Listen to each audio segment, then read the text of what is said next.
सोचना देश को आगे बढ़ाने की कोशिश करना ये आसान काम नहीं है। आप मोदी जी के बारे में आप किसानों को लेके पूछ रहे थे ना, बिल्कुल सही बात है। 700 किसान, 100 किसान, एक भी व्यक्ति अगर मृत्यु को वरण करता है, प्राप्त होता है, किसी को अच्छा लग सकता है क्या? चाहे मेरा विपक्षी दल हो, उसको भी अच्छा लग सकता है क्या? नहीं लग सकता है। रात को कष्ट होती है, तकलीफ होती है। मगर आप बताइए, इसी आज तक के चैनल पे बैठ के हमने सैकड़ों डिबेट की है, कब मुक्ति मिलेगी फार्मर्स को, कब वो अपने प्रोड्यूस को बाहर बेच सकेंगे, कब वो अपनी जो आमदनी है वो बिचौलियों को नहीं, वो उनके जेब में आएगा। कौन इस देश को संवारेगा? आप मुझे बताइए, एक व्यक्ति कौन इस देश को संवारेगा? हम लोग विश्वास ही नहीं करते हैं कि मेरा हिंदुस्तान कभी बड़ा बन सकता है, सिंगापुर बन सकता है, अमेरिका बन सकता है, because we keep on fighting. हम एक व्यक्ति के इंटेंट, मेरा मोदी जो है ना, एक 25 पैसा आपका चोरी नहीं किया है। मैं यहां पर प्रतिज्ञा प्रण लेके बोल सकता हूं, एक नया आना आपका चोरी नहीं किया है। और मैं उस पार्टी के कार्यकर्ता के नाते नहीं, मैं भावुक होकर बोल रहा हूं। इस व्यक्ति ने, आप सोचो वो व्यक्ति कैसा सोता होगा। उस व्यक्ति को आप गाली देते हैं, उसको क्या नहीं बोलते हैं, फिर भी वो निरंतर प्रयास सिर्फ एक बात के लिए कर रहा है कि मैं जब तक हूं कुछ तो भला करूं देश का। ये केवल डिबेट ही होता रहेगा। हिंदू मुस्लिम नहीं करना चाहते हैं हम। क्या मुसलमान हमारे देश के भाई नहीं है, हमारे नागरिक नहीं है? कौन मुसलमानों के खिलाफ बोल रहा है? आज तक में इतने मुसलमान भाई है, वो मेरे दोस्त हैं, हम उनके खिलाफ नहीं है। उसका अर्थ ये नहीं है कि आप कहेंगे कि राम डज नॉट एग्जिस्ट। उसका अर्थ ये नहीं है कि आप हिंदुओं को टेकन फॉर ग्रांटेड लेंगे। उसका अर्थ ये नहीं है कि आप मुझे आईएस और बोको हराम कह देंगे। मैं हिंदू हूं, मैं हिंदुत्व को मानता हूं। यहां विक्रम संपत बैठे हैं, ये हिंदुत्व को मानते हैं। मैं और विक्रम संपत बोको हराम है? मैंने मक्खी को मर नहीं कहा आज तक। मैं बोको हराम हूं? मैं कुछ नहीं खराब करता हूं। मैं आईएस हूं। और आईएस वालों को इन लोगों ने लीगल सपोर्ट दिया है, आतंकवादियों को लीगल सपोर्ट। मेरा देश टुकड़ा होगा, इसके लिए अफजल हम शर्मिंदा हैं, तेरे कातिल जिंदा है, यह कहा जा सकता है क्योंकि फ्रीडम ऑफ एक्सप्रेशन है। और मैं अपने धर्म को बचा नहीं सकता? मैं अपने राम के पक्ष में खड़ा नहीं हो सकता? क्यों नहीं खड़ा हो सकता हूं? जवाब दीजिए कन्हैया कुमार जी। आ रही हूं साकी जी और उसके बाद देखिए, सबसे पहली बात तो ये है कि जब हम कहते हैं कि ये देश हमारा है, हम इस देश के नागरिक हैं, भारत माता की जय कहना चाहिए, तो भारत माता के जो बच्चे हैं, 45 साल में देश में सबसे ज़्यादा बेरोजगारी है। रोज रसोई गैस की कीमत बढ़ रही है, पेट्रोल और डीजल का दाम लगातार बढ़ रहा है। आप देख लीजिए, आप अखबार पलटेंगे, दिन गुजरेगा और कोई ना कोई नया सरकारी संस्थान बेच दिया जाता है।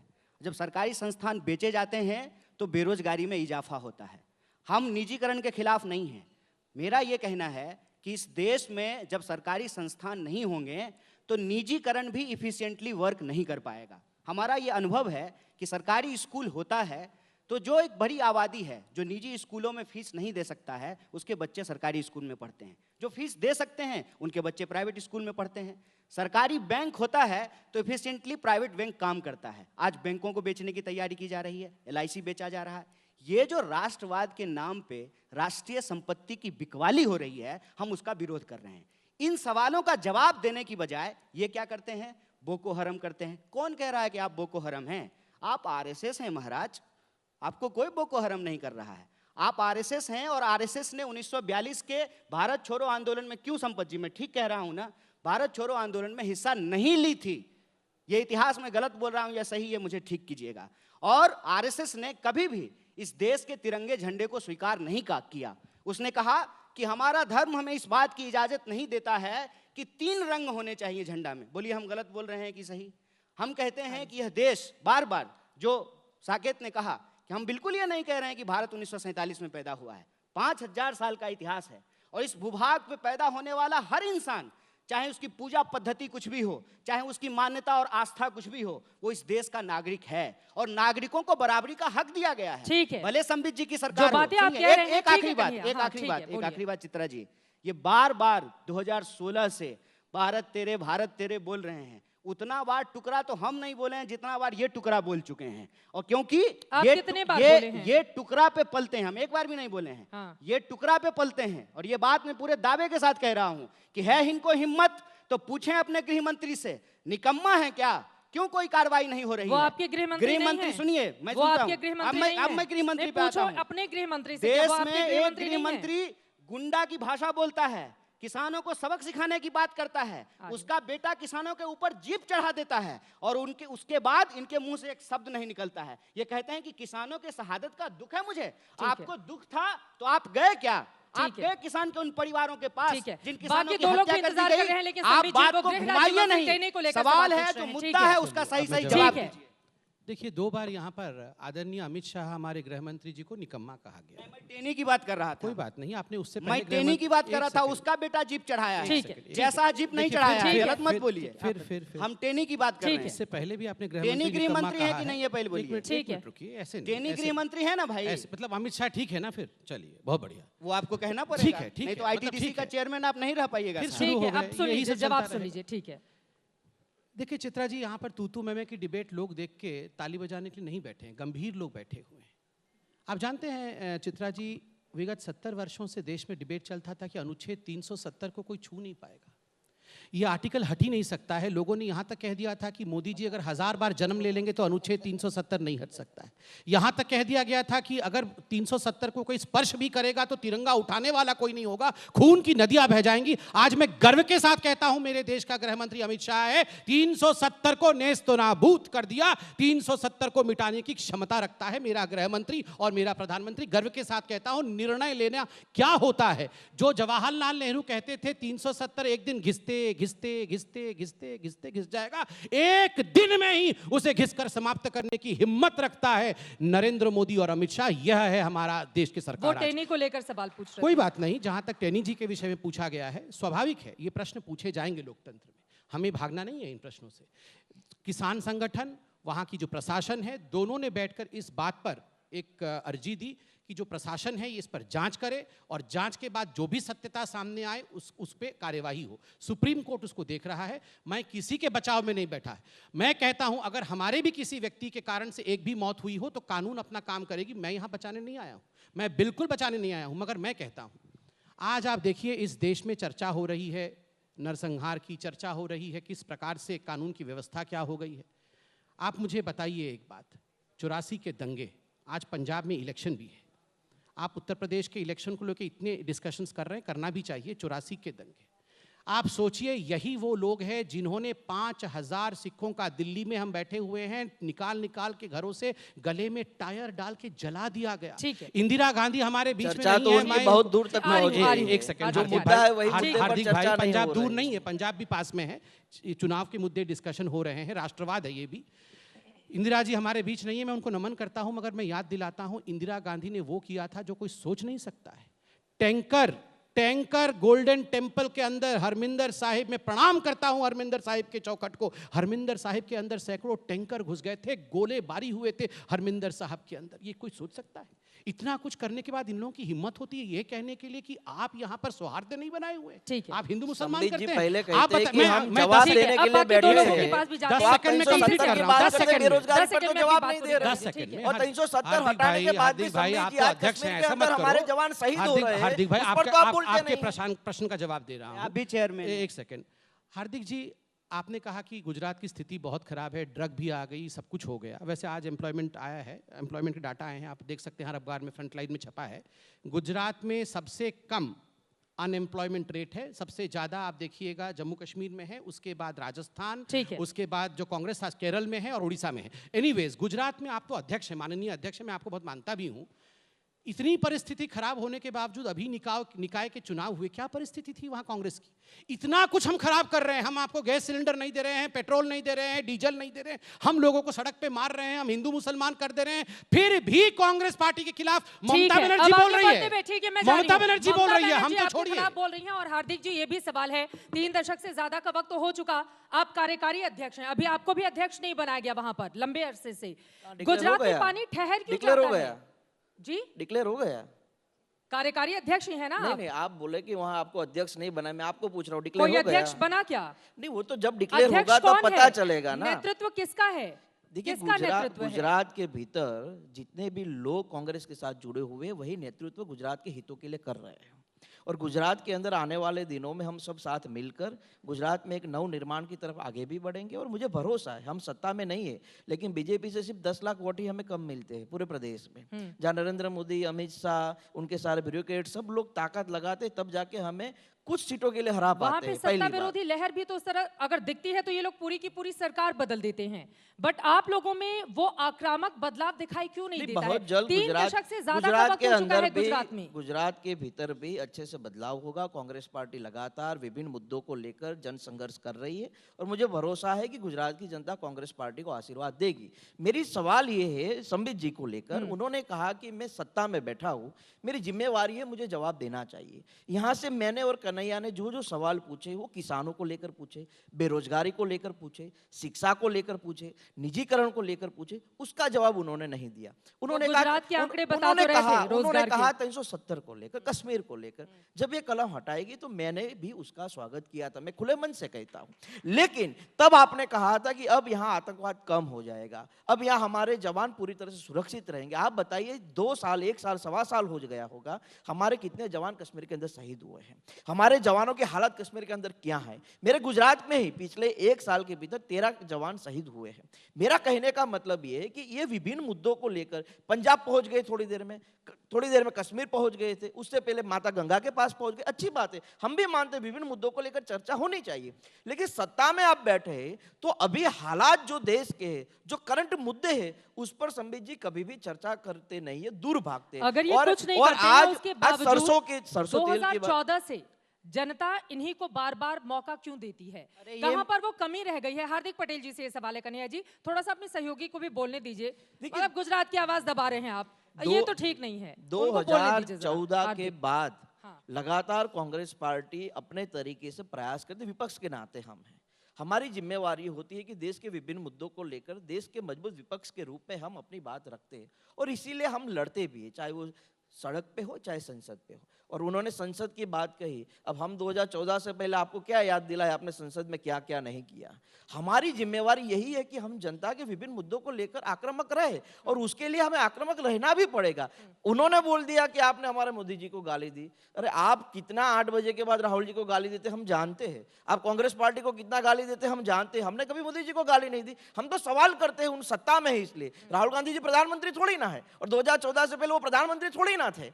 2014 के बाद जो प्रधानमंत्री है, जो देश के गृह मंत्री है, जो करंट पार्टी सत्ता में है, उसी से सवाल किया जाएगा। और हम नौजवान है, नौजवान पढ़ लिख कर क्या करता है, वो सिर्फ रोजगार नहीं ढूंढेगा ना, उसको जो गलत लगेगा, उसको जो सही नहीं लगेगा उस पर वो आवाज उठाएगा। ये बात तो वही सही है, आवाज संबित उठाने का पात्रा जी, काम साकिब, मैं हम लोग एक बार करते इनकी हैं। बात हो जाए। अब रोजगार अगर नहीं मिलेगा तो सवाल सरकार से ही पूछे जाएंगे ना। अब राहुल गांधी से हर सवाल का जवाब तो लिया नहीं जाएगा, सत्ताधारी दल आप हैं और 2014 से ज्यादातर राज्यों में आपकी सरकार है, आपको चुना जा रहा है, तो महंगाई जैसे मुद्दे पर, रोजगार जैसे मुद्दे पर आप क्यों मुद्दे को डाइवर्ट करके राष्ट्रवाद या फिर हिंदुत्व की एंट्री करा देते हैं? बिल्कुल जेन्युइन प्रश्न है। मैंने आपको कहा कि सरकार में हम हैं तो पार्लियामेंट में भी और सड़क में भी जनता जनार्दन भी और अपोजिशन पार्टी भी सवाल हम ही से पूछेगी और किसी से पूछेगी नहीं। पार्लियामेंट में सवाल पूछकर भाग जाना, सवाल पूछकर पार्लियामेंट को बंद कर देना, यह पार्लियामेंट का तरीका नहीं है। और सड़क में भी आप जब सवाल पूछते हैं तो जवाब दिया जाता है। जवाब कौन देता है? ये जो बैठी है जनता जनार्दन। अगर जनता जनार्दन मत पेटी के हिसाब से, ईवीएम के हिसाब से जवाब देती है, और अभी दिया, अभी सबसे हाल फिलहाल में त्रिपुरा का इलेक्शन हुआ है, त्रिपुरा के इलेक्शन के नतीजों को देखिए, सारे सीट 329 सीट हमारे पास और 10 सीट बाकियों में बटे हैं। कांग्रेस को मिला है शून्य सीट। और किसने यहां पे डाइवर्ट किया? आप बताइए। मैंने जाके सलमान खुर्शीद जी को कहा था कि सलमान खुर्शीद जी जरा बोको हराम वाला लिख देना जरा कि Hindutva is equal to Boko Haram IAS। मैंने कहा था राशिद अली को जाके वो कहना कि जय श्री राम राक्षस बोलते हैं, हमने कहा था उनको कहने के लिए। हमने कहा था राहुल गांधी को वो क्या जो वर्चुअल मीटिंग करते रहते अनडिस्क्लोज लोकेशन से, वहां से वर्चुअल मीटिंग करके बोल रहे थे Hindutva is equal to fascist forces फलाना ढिकड़ा। हमने कहा था नवजोत सिंह सिद्धू को जाके कहना इमरान मेरा बड़ा भाई है, आई लव पाकिस्तान, हमने कहा था। आप कहेंगे और आप बोलेंगे हम डिबेट भी नहीं करेंगे। डिबेट नहीं करना था राष्ट्रवाद के ऊपर, पेट्रोल पे डिबेट करना था, तो ये दोनों आए क्यों हैं? घर में बैठते आज मना कर देना था कि हम नहीं आएंगे, राष्ट्रवाद पे हम चर्चा नहीं करेंगे, पेट्रोल पे डिबेट करिए, आप एम्प्लॉयमेंट पे डिबेट करिए, तब हम आएंगे। हर डिबेट पे आके बोलेंगे हाँ इनका हिंदुत्व खराब है, ये RSS वाले हैं, इन्होंने झंडा नहीं फहराया। अरे भैया डाइवर्ट तो आप ही कर रहे हैं। दूसरी बात आप बताइए मुझे, आज हम इतने खराब हैं, मैं बहुत शिद्दत के साथ पूछ रहा हूं, हम इतने खराब हैं कि हमने देश को खराब कर दिया, बर्बाद कर दिया, लोगों को एम्प्लॉयमेंट नहीं दिया। इनके साथ खड़ा कौन है आज? ममता बनर्जी। आज हेडलाइन क्या है? ममता बनर्जी बोल रही है यूपीए क्या है, I don't know what is UPA, UPA तो डिस्कार्ड कर दो, हम तो मानते ही नहीं है। उन प्रशांत किशोर तो हमारा नहीं है ना, इसको तो माला पहना रहे थे शुरुआत प्रशांत तो आप किशोर ही ने को। की थी ना, प्रशांत आप ही किशोर के को- थे वो। सर एक सेकंड, प्रशांत किशोर को तो माला पहना रहे थे। प्रशांत किशोर बोल रहा है 30 इयर्स 30 साल तक कांग्रेस पार्टी और नहीं आ सकती, और आज क्या कहा है, किसी एक इंडिविजुअल का डिवाइन राइट नहीं है कि कांग्रेस को बपौती सोच करके उस पर अधिकार जमा सके। राहुल गांधी और गांधी परिवार को कहा है। G23 ने क्या कहा है, G23 कह रहे हैं कि हम we are in touch with TMC. G23 Manish Tiwari और कपिल सिब्बल ये ममता बनर्जी से बात कर रहे ठीक है। हैं और ये गोली संबित पात्रा पे चला रहे कन्हैया हैं। कुमार अरे जाके घर को संभालिए पहले, कन्हैया संबित जी। पात्रा को भूल जाइए, हाँ। पहले जाके देवड़ी पे आराम से, आराम अरे से। आराम से ही बोल रहे चिल्लाइए कपिल- मत, चिल्लाइए देखिए मत। कपिल सिब्बल बाहर खड़े वहाँ हैं, कोई भागने नहीं को है। तैयार हैं, पकड़िए जल्दी दौड़िए, ठीक पकड़िए है। उनको। कन्हैया वो कुमार जी। भाग जाएंगे तो आप अकेले ठीक है। कांग्रेस को नहीं बचा आपके भी तो पाएंगे। कांग्रेस देखिए- नेता लेकर आते हैं ना किताबों बोले- में हम बोको बोले- हराम और हाँ, ऐसे ठीक, तमाम ये चीजें। हमको बोलने तो नहीं फिर सारे आरोप बीजेपी पर ही क्यों लगाते हैं हम आप? बोल देते हैं हाँ देखिए क्या है ना कि इसीलिए इनका इलाज, इनका दवाई है मेरे पास संबित पात्रा ठीक का। है। तुरंत बच्चा ऐसा रोने लगे कलीपुरी जी तो कलीपुरी मेरा जी। तो आराम दवाई से, है, प्लीज, राहुल प्लीज, गांधी का प्लीज, दवाई है कि आराम नहीं से, इनके हमको पास? जवाब देने करके, दीजिए। एक मेरा एक दवाई करके। लेके घूम रहे हैं। प्लीज, आराम से, प्लीज, राहुल आराम से। गांधी का दवाई है कि नहीं इनके आइए पास? दे रहे हैं अच्छा दे रहे हैं, बैठिए। दीजिए, दे रहे हैं आपको, शाम देते को हैं, सुइया दीजिएगा देते हैं, उनको। रुकिए सुइया ठीक। देते हैं। पहला सवाल, आज संबित पात्रा ने अपने बरबोलेपन में देश की जनता को बता दिया कि अगर आप महंगाई से परेशान हैं, अगर आप बेरोजगारी से परेशान हैं, किसान को आत्महत्या करनी पड़ रही है, इस देश में सरकारी संस्थान बेचे जा रहे हैं, कर्मचारियों की नौकरी छीनी जा रही है, इसका एक इलाज है कि भाजपा को चुनाव में हरा दीजिए। क्योंकि इनका जवाब क्या था, इन सारे सवालों का जवाब ये था कि अगर महंगाई है, बेरोजगारी है, तो हमको लोग वोट क्यों दे रहा है और हम जीत क्यों रहे हैं। हाय हाय, रावण का घमंड टूट गया था, आपका भी टूटेगा, चिंता मत कीजिए। देश की जनता से इस बड़े मंच से मैं अपील करना चाहता हूं कि भाजपा की एक दवाई, चुनाव में इनको हार की घुट्टी पिलाई जाए, ये तुरंत ठीक हो जाएंगे। दूसरी बात, ये बार बार कांग्रेस के किसी नेता ने क्या किताब लिखा है उस पर बात करते रहते हैं। पार्लियामेंट में कहते हैं कि बहस नहीं हो रही है। पार्लियामेंट में जब किसान बिल लाया गया था, बहस हुई थी क्या? किसान बिल जब वापस किया गया है, बहस हुई क्या? क्या ये सत्ताधारी लोग किसी को भी बहस करने की इजाजत देते हैं क्या? मैं बार बार कहता हूं कि जब इस कार्यक्रम का नाम रखा गया है एजेंडा आज तक, तो इस देश का एजेंडा आज क्या है, उस सवाल का जवाब नहीं दिया जा रहा है। रेलवे की ग्रुप डी की भर्तियां 3 साल से नहीं हुई है, बैंकिंग में बहाली बंद कर दिया गया है, एनटीपीसी में बहाली नहीं हो रही है। आपके जो रिपोर्टर हैं चित्रा जी, आप भी बुलेट लेकर के घूमते हैं, देखिए नौजवानों की आज हालत क्या है। 7 साल से खिचड़ी खा रहा है, कोई बहाली नहीं मिल रही है। और इन्होंने तो एक सीधा मर्ज का इलाज निकाला है, ना रहेगा बांस ना बजेगी बांसुरी, ना रहेगा सरकारी संस्थान ना देनी पड़ेगी सरकारी नौकरी। मैं कहता हूं कि आज के समय में इस देश के आम आवाम को सीधे तौर पर यह सोचना पड़ेगा कि राष्ट्र का नाम लेकर के, भगवान का नाम लेकर के, मंदिर मस्जिद करके इस देश के जो बुनियादी सवाल हैं उसको गुमराह किया जा रहा है। विकल्प कौन और होगा? इस देश का बीजेपी का विकल्प कौन होगा? आप बार-बार इतना गिना रहे हैं जनता, उसकी कमियां। जनता ही तो वोट कर रही है इनको। हाँ, वो ये यही तो मैं जनता से अपील कर रहा हूँ हाँ। कि इनका एक ही इलाज है, इनको चुनाव में हराइए, ये आपके सारे डिमांड को मांग ठीक है, लेंगे। अब हमारे पास मैं वक्त की बैंक कमी है। कर्मियों को संबित पात्रा जी, एक जल्दी आखिरी से बात उसके बोल बाद करके, लगे एक से आखिरी कुछ बात मिनट बोल में। करके जल्दी मैं से, अपनी बात 10 खत्म सेकंड। करूंगा। अच्छा दिन का वादा, इस सदी का ये जो जुमला है, अच्छा दिन का जुमला इस सदी का सबसे बड़ा घपला है। संबित पात्रा और इस जी। घपले के खिलाफ देश की जनता को सिर्फ एक काम करना है, भाजपा के खिलाफ वोट करना है। ठीक और है। विकल्प की जहां तक बात है, ठीक है, अब जिस हो गया, लड़ाई 10 में सेकंड खत्म हो जिस गया लड़ाई साहब, में प्लीज, जो ठीक जहां है, है ठीक वो है। इनको हराएगा। ठीक है। और ये जो इधर उधर की बात करते हैं ना हाँ। कि मोदी के सामने अब कोई हो गई आपकी इंडिविजुअल बात, नहीं है, ठीक है, सुनिए, हो ये गई। कहते हैं कि मोदी के सामने कोई इंडिविजुअल नहीं है। मोदी के सामने इस देश की 135 करोड़ जनता खड़ा होगी और 45 साल में सबसे ज्यादा बेरोजगारी हुई है। ठीक वो है, बेरोजगार अब जब सड़कों आप पे सुनिए खड़ा होंगे, संबित इस बात पात्रा को जी, याद कन्हैया जी, रखिएगा। हो गई आपकी बात। संबित पात्रा जी, वक्त की कमी है, जल्दी से अपनी बात। चित्रा जी, आप जानते हैं जब ये प्रश्न पूछा जाता है बताओ मोदी का विकल्प कौन होगा, तब जो उत्तर ये देते हैं ना कि 135 करोड़ जनता होगी, इसका अर्थ है कि इनके पास नेता नहीं है, उसका विकल्प कौन होगा।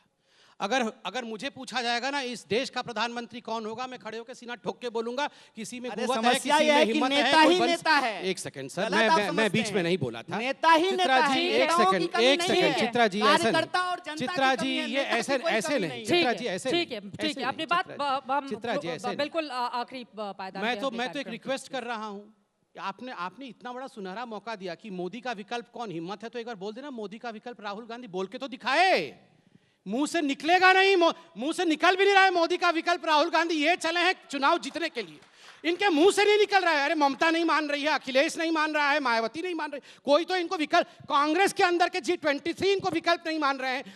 अब राहुल गांधी, सर मैं आपके बीच में एक सेकंड नहीं बोल रहा हूं। राहुल गांधी के विकल्प कन्हैया कुमार जरूर हो सकते हैं, ये तो मैं मानता हूं। राहुल गांधी के विकल्प कन्हैया जी हो सकते हैं, बिल्कुल विकल्प। देखिए एक बार राहुल गांधी निकल करके अभी ऐलान नहीं कर रहे हैं कि हराओ ये करो, ये कर रहे हैं। ठीक है, हार्दिक कम से कम राहुल गांधी का नाम लेने से आप लोग क्यों बचते हैं? क्यों नहीं बताते हैं कि नरेंद्र मोदी के विकल्प के तौर पर राहुल गांधी हैं देश में? नरेंद्र मोदी जी के विकल्प राहुल गांधी है, कौन मना कर रहा है? लेकिन इस देश में जनता वोट करेगी ना सत्ता के खिलाफ, और जनता ही जनार्दन है। जनता ही वोट कर रही है, मंगल ग्रह से आके कोई वोट थोड़ी कर रहा है। हाँ तो जनता को ही हम कहेंगे ना, आपको थोड़ी ना कहेंगे।